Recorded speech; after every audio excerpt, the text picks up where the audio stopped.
Graças e paz, irmãos. É Natal, Jesus nasceu.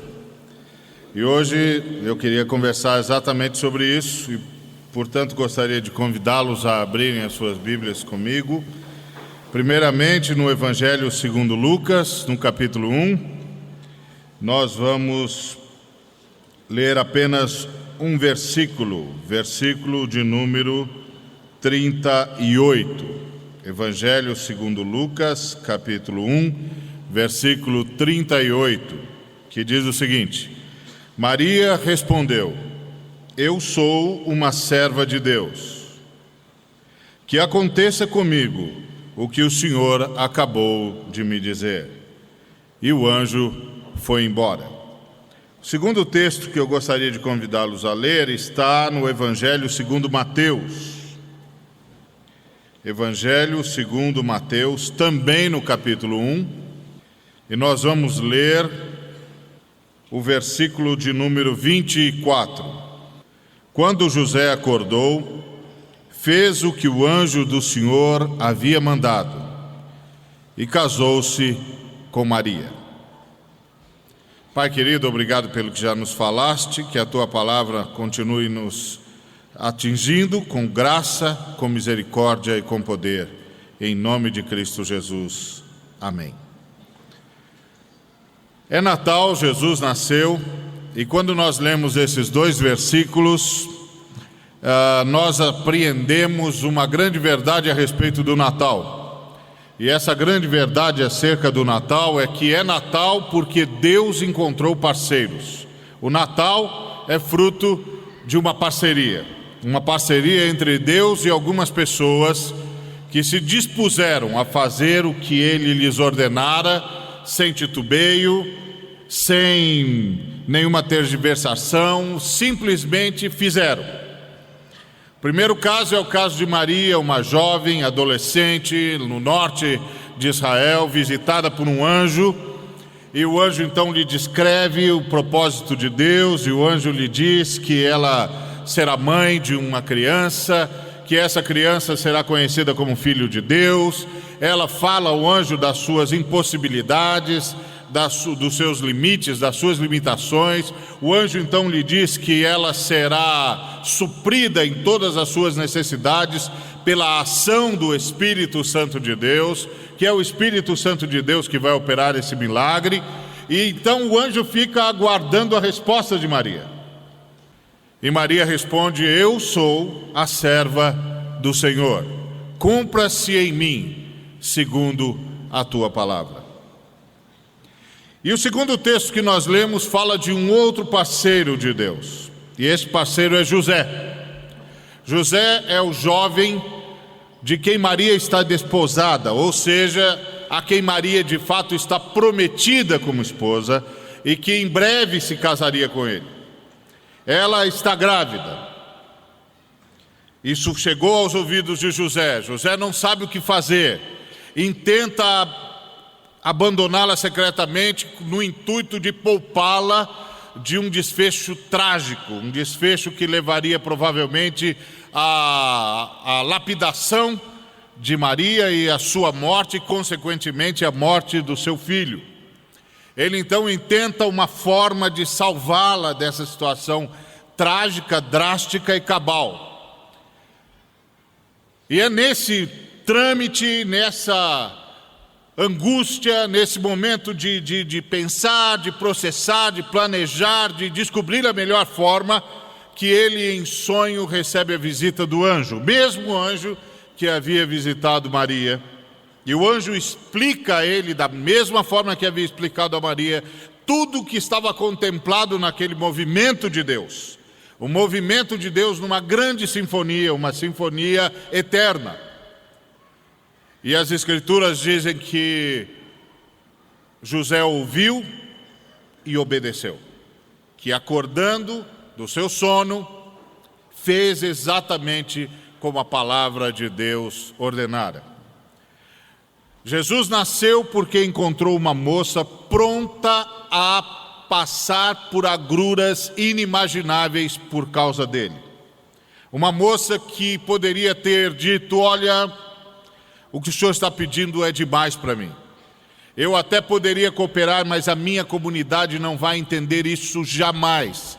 E provavelmente o seu sonho, o seu projeto vai ser frustrado no nascedouro, porque a minha comunidade há de, no mínimo, banir-me da comunidade.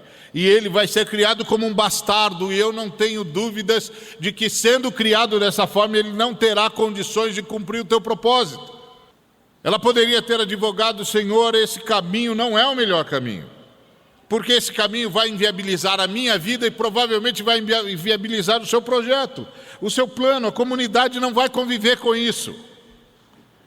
José dificilmente aceitará essa situação. Essa é uma situação vexatória para ele. Poderia ter argumentado, mas a única coisa que aquela moça fez foi obedecer. Ela se deu conta de que estava diante de uma missão, ela se deu conta de que estava diante do Deus Todo-Poderoso, de um emissário do Deus Todo-Poderoso, que lhe estava conferindo uma missão.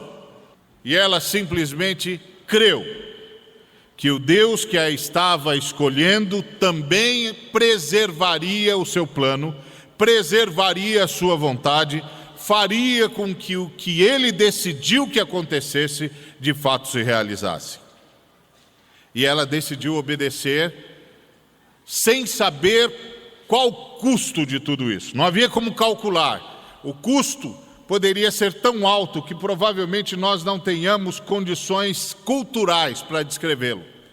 Não dá para fazer essa transição cultural. Não há como transportar para os dias de hoje o ambiente de Maria, o ambiente da sua comunidade, o modus vivendi da sua comunidade, a estrutura da sua comunidade, a cosmovisão da sua comunidade. Não tem como fazer essa ponte é impossível.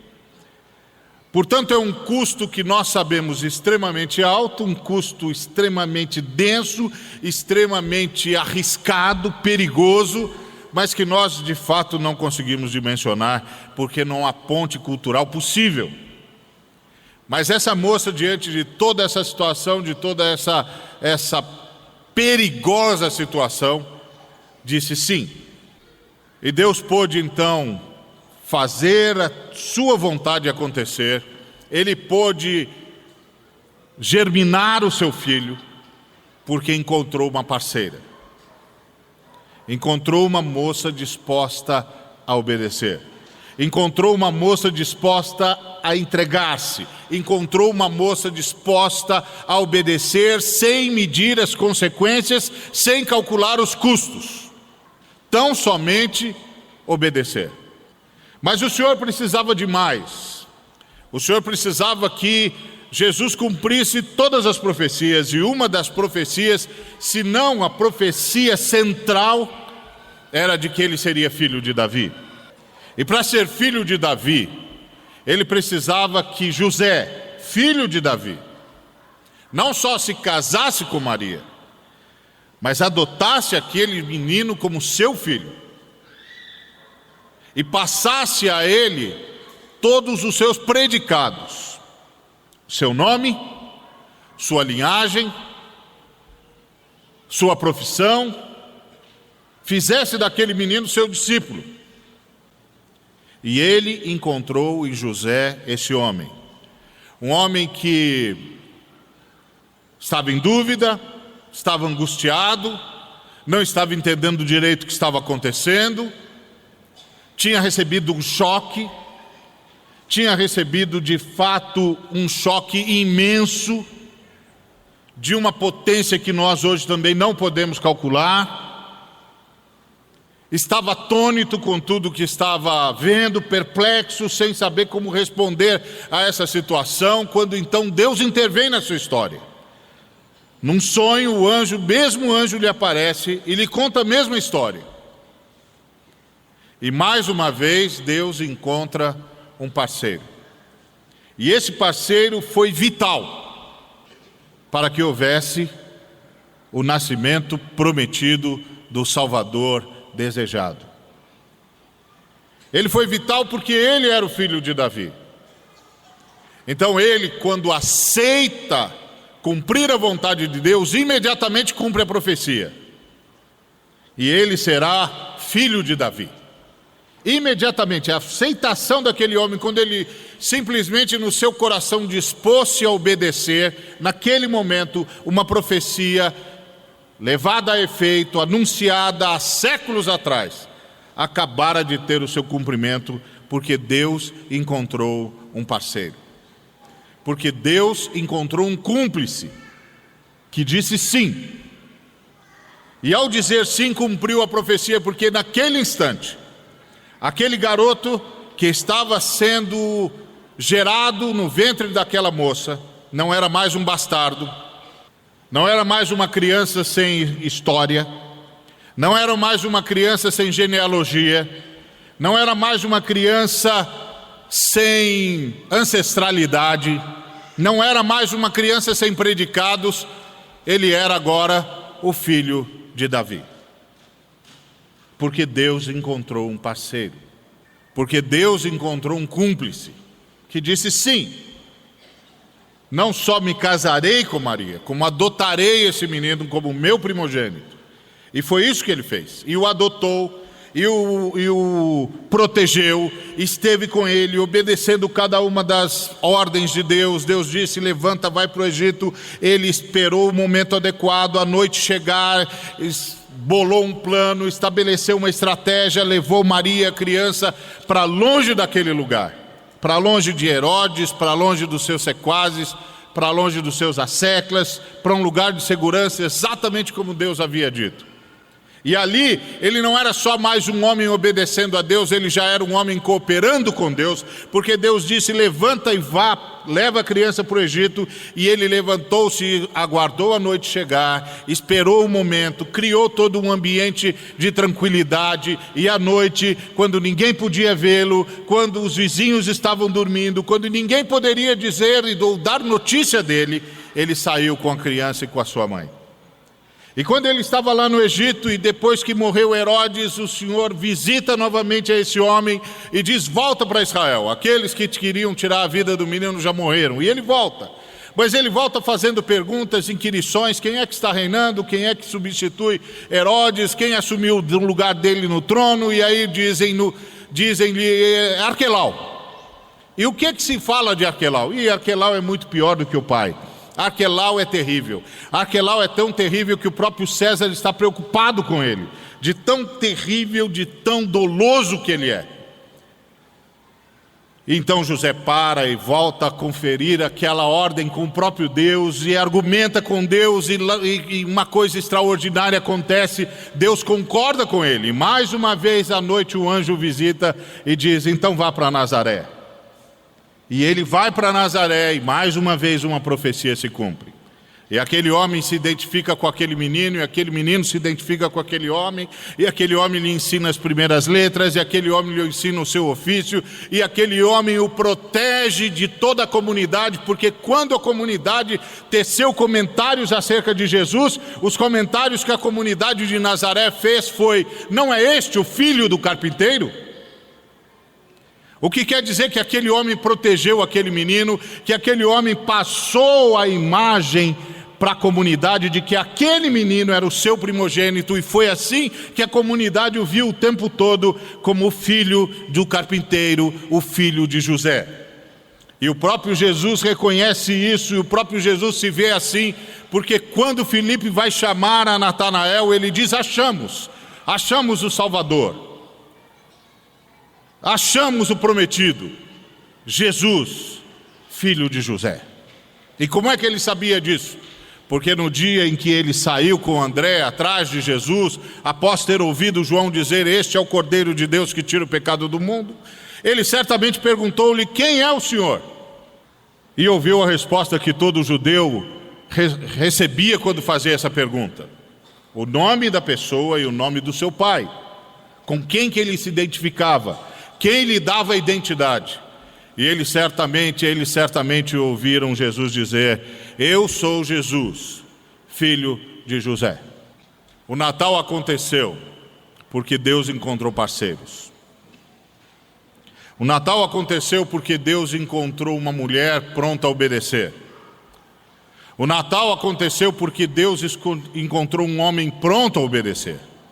O Natal aconteceu porque Deus encontrou uma mulher pronta a deixar o seu filho crescer, o seu filho nascer, a carregar o seu filho durante 9 meses. O Natal aconteceu porque Deus encontrou um homem pronto para proteger aquela mulher e proteger aquela criança. O Natal aconteceu porque Deus encontrou uma mulher pronta a pagar qualquer preço para fazer a sua vontade. O Natal aconteceu porque Deus encontrou um homem pronto a abraçar o que não era seu como se seu fosse, pronto a adotar o que não era seu como se seu fosse, pronto a morrer pelo que não era seu, tornando-o seu absolutamente aquele que antes não o era. O Natal aconteceu porque Deus encontrou cúmplices que deram oportunidade para que a criança fosse gerada, cúmplices que protegeram a criança, cúmplices que abraçaram a criança, cúmplices que cuidaram da criança, cúmplices que levaram a criança para longe, cúmplices que tornaram a criança o centro da sua vida, cúmplices que abandonaram todos os seus projetos, todos os seus pretensos sonhos, para fazer sobreviver uma criança. O Natal aconteceu porque Deus encontrou cúmplices. E o Natal só acontece onde há cumplicidade entre Deus e o homem. Porque na verdade o projeto de Deus é que todos os dias sejam Natal. A vontade de Deus é que todos os dias Cristo esteja nascendo em alguém, que todos os dias Cristo esteja crescendo em alguém, que todos os dias o caráter de Cristo esteja se manifestando em alguém, Cristo esteja, portanto, se reproduzindo em alguém, que todos os dias Cristo esteja sendo visto em alguém, que todos os dias alguém adote Cristo como razão da sua vida, enquanto é adotado por Deus como filho, porque adotou a Cristo como razão da sua existência. Deus espera que todos os dias alguém abandone os seus sonhos, abandone a sua vida para viver Cristo e para deixar Cristo viver nele. Deus gostaria, Deus quer, Deus deseja que todos os dias sejam o Natal. O Natal na vida de um, de dois, de três, de todos.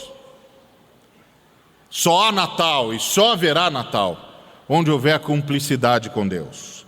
Só há Natal onde houver alguém disposto a ter Cristo semeado em si. Só há Natal onde houver alguém disposto a ter Cristo crescendo em si. Só há Natal onde houver alguém disposto a ter Cristo como razão e centro da sua vida. Só há Natal onde houver alguém disposto a reproduzir Cristo. Só há Natal onde houver alguém disposto a proteger Cristo, e proteger Cristo dando-lhe a sua vida, fazendo com que ele não seja confundido com mais nada nem com mais ninguém, fazendo com que ele seja sempre exclusivo, fazendo com que a sua vontade seja sempre imperativa, fazendo com que a sua vontade seja cumprida a todo instante, a todo momento, em todo lugar. Só há Natal onde Deus tem cúmplices, e enquanto Deus tiver um cúmplice, haverá Natal. Porque Natal é a celebração de uma cumplicidade, Natal é a celebração de uma parceria, Natal é a celebração entre o homem e Deus, pela salvação dos homens e pela glória de Deus. É Natal porque Deus encontrou cúmplices. É Natal porque houve alguém em quem Cristo pôde nascer. É Natal porque houve em alguém em quem Cristo pôde crescer. É Natal porque houve alguém em que Cristo pôde existir. É Natal porque houve alguém que abraçou a Cristo. É Natal porque houve alguém que protegeu o menino. É Natal porque houve alguém que adotou o menino. É Natal porque houve alguém para quem o menino se tornou o centro da sua vida. É Natal porque Deus encontrou cúmplices que fizeram as profecias acerca do menino se tornarem a maior de todas as realidades de todos os tempos em toda a história dos homens. É Natal porque Deus encontrou corações onde Cristo pudesse nascer, crescer, se reproduzir. Corações que o abraçaram, corações que se renderam aos seus pés, corações que o protegem, corações que o poupam de angústias, de dores, porque o obedecem, porque eles são submissos, porque querem apenas e tão somente a sua vontade e a sua glória.